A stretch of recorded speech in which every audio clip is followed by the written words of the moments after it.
Yeah, I think everyone comes to Adelaide, South Australia, seems to turn on the heat just as the teams roll in and arrive at the airport. As we all know, it's been a pretty mild summer so far.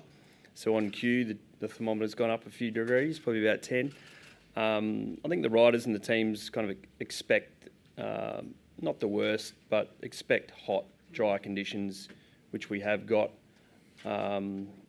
Yeah, like Luke said, I mean, the guys and the women that have been preparing in Australia seem to have a little bit of an advantage, but, then we see Simon Yates, go so close to winning last year coming from Europe. So, again, the guys are that highly trained and so professional, and, just to throw in, it's an absolute privilege and pleasure to welcome these superstars of our sport to come and race in Adelaide. It means a lot to our organisation, to our team.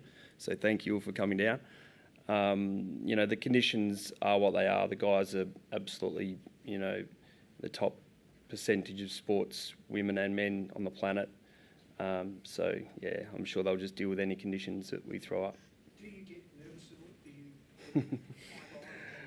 Do you Weather's probably about in the lower end of the things that can go wrong. But look, as we saw at the prologue last year, extreme heat is also an issue. It's bushfire season. Our emergency services, the planning and the preparation which we've put into the event is, extraordinary. So we're prepared for anything. Oh, of course, yeah. I mean, we've got to remember that last year, coming out of COVID, a lot of the riders, women and men, hadn't been back to Australia. A lot of the guys reside in Europe. They hadn't been back to see their families and so on. So, all the Australians were back in Australia at the end of last year.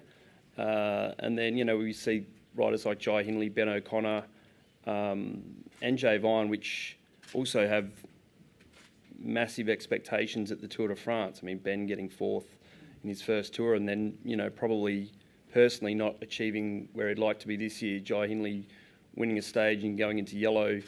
It's an Olympic year. Guys have different expectations. The team have different responsibilities and pressures. So, again, that's why we're so lucky that these guys have come down.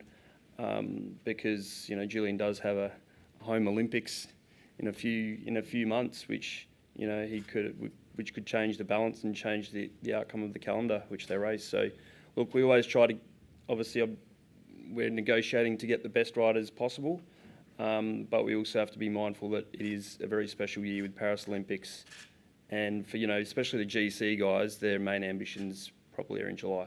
Who's your tip? I think Julian's looking pretty fit. No, look, I think all the guys. Look, we all saw the way Luke rode Chris Harper on the weekend. It was a pretty dominating ride. The beauty with the Tour Down Under is that we've tried to make a nice balance of bonus sprint opportunities, sprint occasions. And then, a bit of climbing as well. So, my tip, I'm not really sure.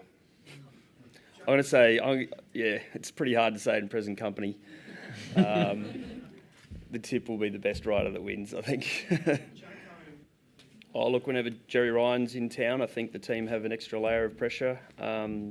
As the women and the men have made pretty clear, they're here to win. We just heard Luke say they're here to win every stage. So, it's certainly raising the bar pretty high, but also shows from the other side of the fence that they're going to take on the race and probably take a bit of leadership in that. So, look, I'm really happy with the parkour. I think it's great to have some new start and finish locations. I think, with the addition of Wollonga and Mount Lofty on the final weekend, it really gives a nice opportunity.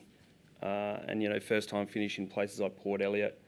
There's obviously a little bit of wind out there from Murray Bridge. So, look, the race is designed to be entertaining and exciting, and that's just hopefully what we get to see.